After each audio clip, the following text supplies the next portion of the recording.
Bonyoussef Bankeda est né le 23 février 1920 à Berouaghia, en Algérie, dans une famille religieuse. Il a reçu une éducation traditionnelle à l'école coranique, mais a également fréquenté l'école française. Son parcours éducatif l'a amené à poursuivre ses études au lycée Duveyrier à Blida, où il a été exposé aux idées nationalistes émergentes.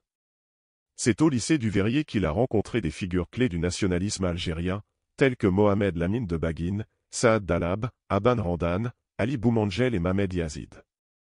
Ces rencontres ont renforcé son engagement pour la cause de l'indépendance de l'Algérie.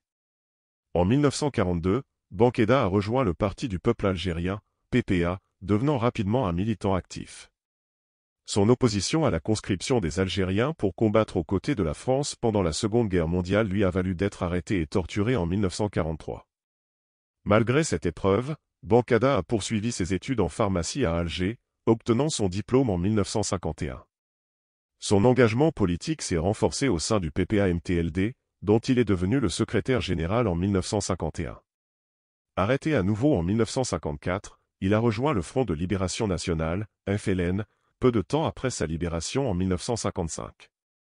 Bankeda a joué un rôle clé dans la direction politique du FLN pendant la guerre d'Algérie. En 1961, lors de la réunion du CNRA à Tripoli, Bankeda a été désigné président du gouvernement provisoire de la République algérienne, GPRA. Sous sa direction, les négociations avec la France ont abouti aux accords d'Évian en 1962, ouvrant la voie à l'indépendance de l'Algérie. Après l'indépendance, Bankeda a été confronté à des tensions internes au sein du GPRA, en particulier avec Ahmed Ben Bella et l'armée des frontières.